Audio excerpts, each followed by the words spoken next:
우리 주님 죽음의 악한 권세를 이기시고 부활하셨습니다. 할렐루야. 이 시간 우리 주님의 부활의 은혜, 부활의 기쁨, 부활의 능력이 충만한 복된 자리가 되시길, 복된 예배가 되시길 주의 이름으로 축원합니다. 여러분, 사람이 죽었다가 다시 살아날 수 있을까요? 간혹 그런 일이 있습니까? 죽은 줄 알았는데 사실은 죽지 않고 있다가 깨어난 그런 사람들은 간혹 있어요. 그런데 죽었다가 하루, 이틀, 3일이 지난 뒤에 다시 살아난 경우는 있을까요? 없을까요? 있죠. 예수님, 할렐루야. 예수님 외에는 있다 없다? 없다. 여러분, 많은 사람들이 어떻게 사람이 죽었다가 살아나는가? 그 거짓말이다, 그렇게 얘기를 합니다. 근데 여러분, 우리 삶 가운데, 이 세상 가운데 기적이 있을까요? 없을까요? 기적은 있습니다. 그런데 이 기적은 무엇인가? 자기의 차원을 벗어나면 그게 기적처럼 보이는 거예요. 그런데 그 차원에 있는, 한 차원 높이 있는 사람은 그게 기적이 아니라 일상이에요. 일상. 그렇잖아요. 여러분, 1차원, 2차원, 3차원이 있습니다. 그죠? 1차원은 뭐죠? 점입니다. 직선, 선입니다. 1차원을 살아가는, 이 직선 위에 살아가는 지렁이가 바라볼 때 2차원은 뭐죠? 면이에요. 면, 평면입니다. 이 평면을 좌우 팔방으로 왔다 갔다 하는 개미를 봤다? 지렁이의 입장에서는 이게 뭡니까? 있을 수가 없는 일이에요. 내 1차원에서는 그냥 줄만 왔다 갔다 해야 돼.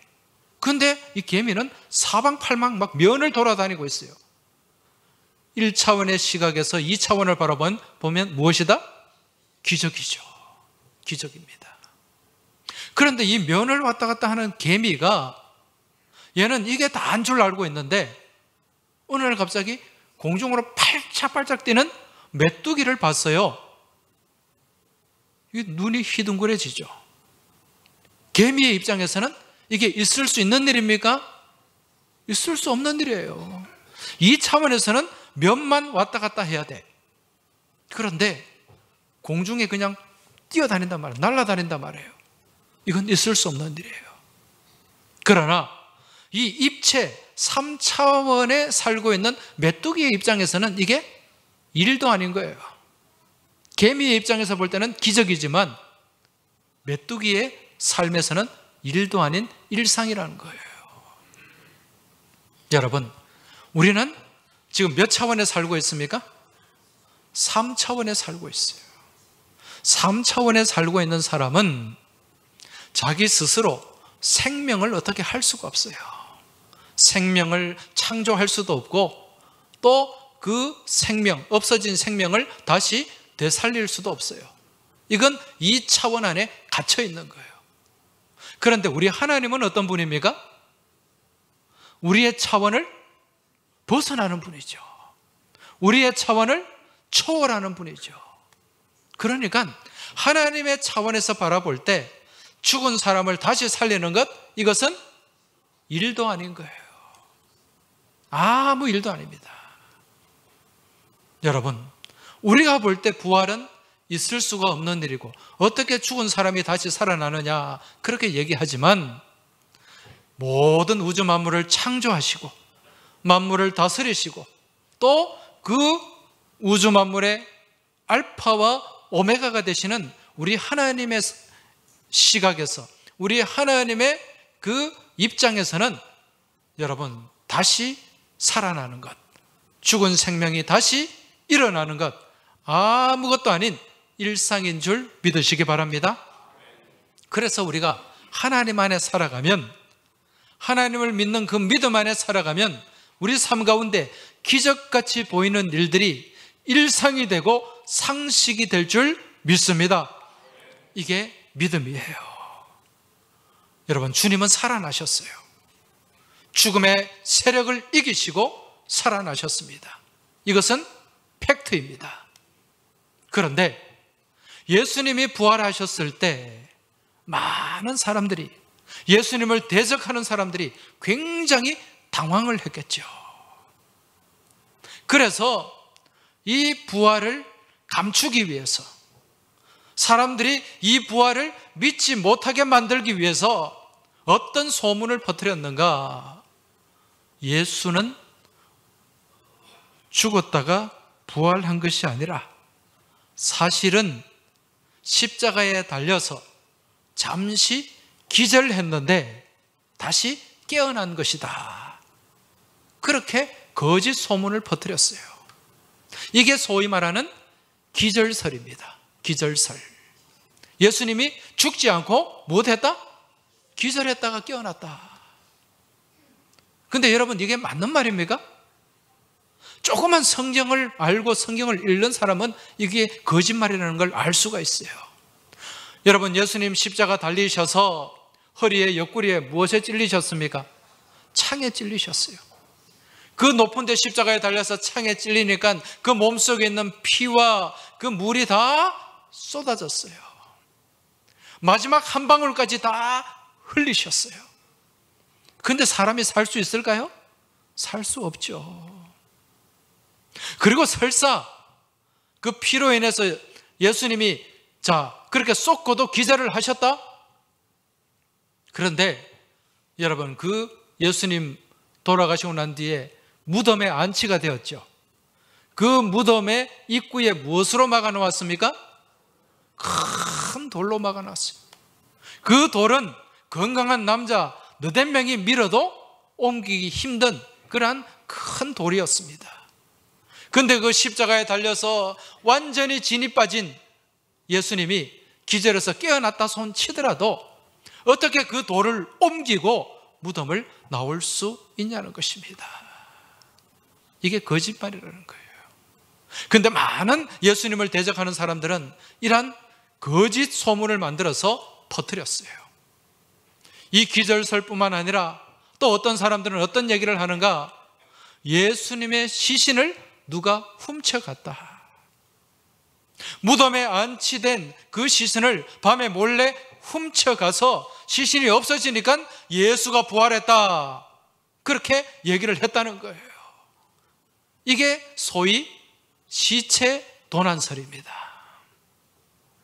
근데 여러분, 예수님 돌아가시고 장사를 치르고 그 무덤에 큰 돌문으로 막아놓고 그 무덤가에 누가 서 있었습니까? 안 봐서 모르겠어요? 그 무덤 앞에 누가 지키고 있었습니까? 로마의 병정들이, 로마의 무장한 군인들이 거기를 철동같이 지키고 있었어요. 그런데 누가 거기 와서 시신을 훔쳐간단 말입니까? 이건 말이 안 되는 거예요. 그 군인들이 지키고 있는데 그 바위돌을 밀어내고 시신을 훔쳐간다? 말도 안 되는 얘기죠. 또 어떤 사람들은요, 뭐라고 얘기하는가? 아니다. 예수가 부활한 것이 아니라 그 예수의 제자들이 환상을 보았다. 환상을 봤다는 거예요. 여러분, 가끔 사람이 환상을 볼 때가 있습니까? 없습니까? 있어요. 자, 그런데 예수님, 부활하신 예수님을 환상으로 만나고 환상으로 보았다. 그런데 문제는 이 환상이라는 게 여러 사람이 동시에 볼 수 없는 거예요. 네. 내가 환상을 보면 옆에 있는 사람이 환상을 못 보는 경우가 대부분입니다. 볼 수가 없어요. 그런데 지금 예수님의 제자들은 동시에 같이 부활하신 예수님을 만났어요. 그죠? 그리고 같이 식사도 했습니다. 뿐만 아니라 예수님의 그 제자들뿐만 아니라 여인들도 보았고요. 또 500여 형제들, 500명 이상이 되는 많은 믿음의 형제들이 예수님의 부활하신 그 모습을 목격을 했어요. 그리고 감람산에서 승천할 때도 많은 사람들이 봤습니다. 이게 무슨 환상입니까? 이게 다 예수님의 부활을 숨기고 또 거짓으로 호도하려고 하는 그러한 계책들이라는 거예요. 여러분, 예수님의 부활, 죽음을 이기신 부활은 바로 역사적인 사건인 줄 믿으시기 바랍니다. 아무리 속이고 아무리 감추려고 해도 감출 수 없고 속일 수 없는 팩트, 바로 그 역사적인 사실이 바로 주님의 부활이라는 거예요. 그러한 예수님의 부활이 있었기 때문에 오늘 우리가 이 자리에 모일 수 있는 줄 믿습니다. 여러분, 이러한 부활을 바라보고 그 부활을 믿는 믿음 안에 살아가면 우리 안에 무엇이 충만하게 될까요? 부활의 기쁨이, 부활의 감격이, 그리고 주님 부활의 능력이 우리 안에 채워지게 되는 줄 믿습니다. 그래서 그 부활을 믿고 믿음으로 살아가면 삶이 변화가 돼요. 삶이 변화가 되고 또 그 삶이 주님 안에서 새로워지는 거예요. 새 사람이 된다는 거예요. 방탕하게 살다가, 목적 없이 살다가, 절망 가운데 살다가 예수님을 만나고 난 뒤에 새로운 인생, 복된 인생, 성공적인 인생을 살아가는 사람들이 얼마나 많은지 모릅니다. 그 대표적인 예가 누굽니까? 사울의 삶을 살다가 바울로 바뀐 누굽니까? 사도 바울. 원래는 이 사도 바울이 어떤 사람이었어요? 예수 믿는 사람들을 잡아 가두고 죽이고 핍박했던 사람들입니다. 그런데 다메섹이라고 하는 그 성읍으로 가는 그 길에서 이 사울이 누구를 만났어요? 부활하신 예수님을 만났습니다. 사울아 사울아 왜 네가 나를 핍박하느냐? 그 주님의, 부활하신 주님의 음성을 들었어요. 그리고 거기서 완전히 꼬꾸라졌습니다. 주님을 만났어요. 그리고 난 뒤에 삶이 완전히 180도 바뀌게 되죠. 예수를 믿는 사람들을 핍박하는 삶에서 부활하신 예수님을 증거하는 삶으로. 그래서 여러분, 사도 바울이 1차, 2차, 3차 전도 여행을 다니면서 얼마나 많은 곳에서 얼마나 많은 사람들에게 부활하신 예수님을 증거했는지 모릅니다. 사도 바울을 통해서 얼마나 많은 교회들이 세워졌는지 몰라요. 부활하신 주님을 만나면 이러한 놀라운 역사가 나타나게 되는 줄 믿으시기 바랍니다. 여러분, 어거스틴 아시죠? 예, 이 어거스틴은 성 어거스틴이라고 그래요. 세인트 어거스틴. 그런데 이 어거스틴이 어린 시절, 젊을 때는요, 젊은 시절에는 엄청나게 방탕한 탕자였습니다. 하나님을 부인하던 사람이었어요. 그러나 이 어거스틴이 주님을 만나게 됩니다. 어머니 모니카의 기도로 주님을 만나게 돼요. 주님을 만나고 난 뒤에 그 방탕했던 그 어거스틴이 성인이 됩니다. 세인트 어거스틴이 되어요. 그리고 이 초기 기독교에 얼마나 많은 선한 영향을 미쳤는지 모릅니다. 부활하신 주님을 만나면 이런 놀라운 역사가 나타나는 거예요. 좌절 가운데, 절망 가운데, 낙심 가운데 살아가던 사람들도요, 완전히 바뀌는 새로운 소망 가운데 나가고 그 소망 안에서 성공적인 삶을 살아가게 된다는 것입니다. 그림을 한번 보여주시기 바랍니다. 여러분, 저 사람이 누구일 것 같습니까?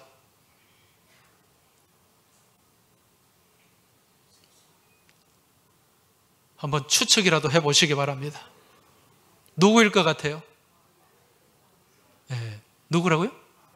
아, 예. 우리가 또 김선홍 집사님이 또 스포츠 일가견이잖아요. 우리 또 여기 장로님도 또 잘 아시는 것 같아요.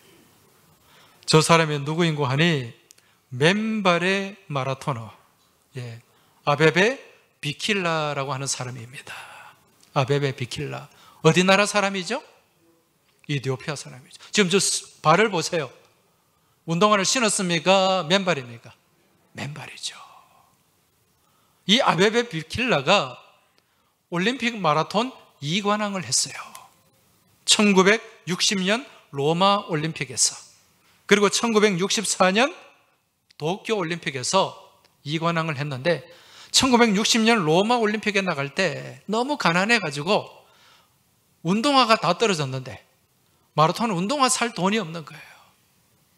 원래 그 올림픽에 이 아베베가 나가게 돼 있는 것이 아니라 다른 선수가 나가기로 되어 있었는데, 그 선수가 부상을 입어가지고 대체 선수로, 대타로 그렇게 나간 거예요.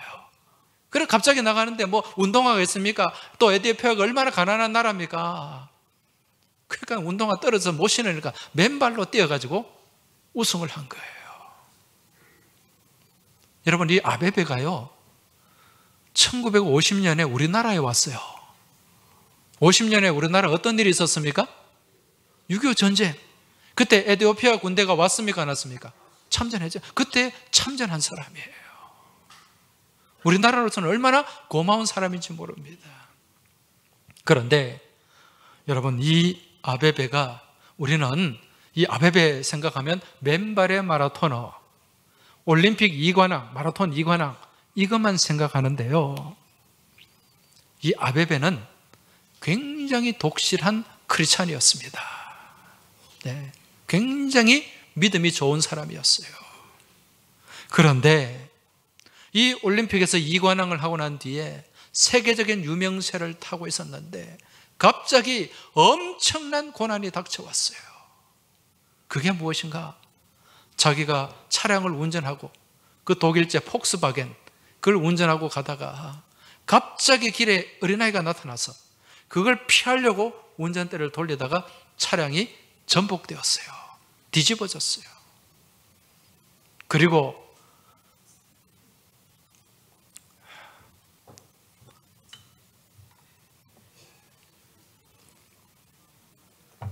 지금 목이 말라서 그래요.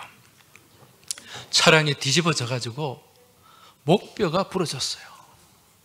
목뼈가 부러지고 척추가 큰 손상을 입었습니다. 우리 옆에 의대 다니는 우리 학생, 목뼈가 부러지고 척추가 손상이 되면 어디에 마비가 옵니까? 예? 하반신 마비가 오죠. 예. 하반신 마비가 되었어요. 마라톤 하는 사람이 하반신에 마비가 되면 이건 뭐 어떻게 할 수가 없죠. 그렇게 열심히 42.195km를 그렇게 달리던 그 청년이 하반신 마비가 되고 나니까 얼마나 낙심했겠어요. 얼마나 좌절했겠어요. 얼마나 절망했겠습니까? 그런데 여러분, 이 아베베 비킬라는 그 중심에 누가 있었습니까? 예수님이 계셨어요. 부활하신 예수님이 계셨어요. 모두가 끝났다, 모두가 절망했다, 더 이상 미래는 없다, 희망이 없다, 그렇게 생각했을 때 이 아베베가 무슨 생각을 했냐면, 내 하반신은 마비가 되었지만 내 상반신은, 두 팔은 건강하지 않느냐. 여기서 이 절망 가운데서 무엇을 바라봅니까? 믿음의 긍정을 바라보는 거예요. 그러면서 휠체어를 타고 선수 생활을 하게 됩니다. 휠체어를 타고 크로스컨트리라는 그 힘든 운동을 하게 되고, 그리고 무엇을 잡았는가? 활을 잡았어요. 양궁 선수가 된 거예요. 양궁 선수. 그래서 1970년 노르웨이에서 열린 노르웨이 장애인 올림픽에 나가서 양궁으로 또 금메달을 땄어요. 할렐루야. 좀 놀라기라도 하시기 바랍니다. 여러분, 그 42.195km를 그렇게 힘차게 달리던 이 마라토너가 이 하반신이 마비가 되면 절망이 찾아올까요? 찾아오지 않을까요? 찾아오죠. 죽고 싶겠죠. 자살하고 싶겠죠. 그러나 그러한 절망 속에서도 소망을 가질 수 있었던 것은 그 중심에 누가 계셨기 때문이다? 부활하신 예수님이 계셨기 때문에, 하나님을 의지하는 믿음이 있었기 때문에. 그래서 이 아베베 비킬라가 그 장애인 올림픽에서 금메달을 따고 이렇게 고백을 합니다. 나는 비록 두 다리를 잃었지만 내게는 아직 건강한 두 팔과 언제나 나와 함께 하시는 예수님이 계십니다. 할렐루야. 고통과 괴로움에 지지 않고 주님만 바라보고 끝까지 달렸기 때문에 저는 승리할 수 있었습니다. 여러분, 오늘 이 자리에 계신 우리 모든 믿음의 교우들의 고백이 될 수 있길 주의 이름으로 축원합니다. 이러한 부활 신앙이 우리 삶 가운데 자리 잡게 되면은요, 놀라운 변화가 나타나요. 네. 우리의 차원을 벗어나는 그러한 부활의 능력이 우리 삶 가운데 충만하게 되는 줄 믿으시기 바랍니다. 그래야 좌절과 낙심과 절망 가운데서 헤매이는 것이 아니라 거기서 벗어나서 소망 가운데 나아가고 그 소망 안에서 승리하는 믿음의 삶을 살아가게 되는 줄 믿고 깨달으시기 바랍니다. 여러분, 부활 신앙이 우리 안에 충만하게 되면 우리의 시선이 바뀌게 됩니다. 땅에 매여 있는 시선이 아니라 어디를 바라보는 시선이 된다? 위를 바라보고 하늘을 바라보고 그 안에서 소망을 갖고 또 그 하늘에서 충만하게 채워주시는 기쁨과 감사가 넘치는 삶을 살아가게 되는 줄 믿습니다. 네. 그리고 예수님과 동행하는 가운데 날마다 복된 삶이 펼쳐지게 된다는 것입니다. 바라기는 오늘 이 자리에 함께 하신 우리 모든 믿음의 교우들, 우리 주님 부활하신 그 부활을 향한 믿음 안에서 부활 신앙의 능력이 충만하시길 주의 이름으로 축원합니다. 지금 이 자리에 여러 가지 어려운 형편과 고난과 낙심 가운데 내몰려 있는 그러한 교우들도 있을 거예요. 또 미래에 이루어질 어떤 일들에 대한 불안 때문에 그 불안과 염려에 사로잡혀 있는 그런 교우들도 있을 것입니다. 여러분, 주님이 함께 하시면 아무것도 아닙니다. 주님이 함께 하시면 이기게 되는 줄 믿습니다. 주님이 함께 하시면 모든 것을 극복하고 승리하는 삶을 살아가게 되는 줄 믿으시기 바랍니다. 이러한 믿음 안에서 승리하는 복된 부활주일이 되고 이러한 부활의 신앙과 부활의 능력으로 세상 가운데 나가 승리하는 여러분과 저희의 복된 삶이 되길 주의 이름으로 축복합니다. 기도드리겠습니다. 하나님 아버지, 감사합니다. 오늘 우리 주님께서 죽음의 권세를 깨뜨리고 부활하신 부활주일을 맞이하여 우리 온 믿음의 성도들이 온 세대가 한자리에 모여 하나님 앞에 예배하며 영광 돌리게 하심에 감사를 드립니다. 아버지 하나님, 오늘 이 자리에 함께한 모든 우리 믿음의 권속들 가운데, 믿음의 우리 어린 친구들 가운데 부활의 기쁨과 부활의 은혜와 부활의 능력이 충만하게 하여 주시옵소서. 그리하여 학교에서도 공부 잘하고 하나님 영광 드러내게 하여 주시고 이들의 선한 비전과 아름다운 그 믿음의 계획들이 복되게 펼쳐지게 하여 주옵시고 또 우리 교우들의 가정과 일터와 또 삶의 자리 가운데 부활의 능력이 충만하여서 날마다 승리하는 귀한 믿음의 삶을 살아가길 간절히 소망하며 우리 주님 예수 그리스도 이름으로 기도하옵나이다. 아멘.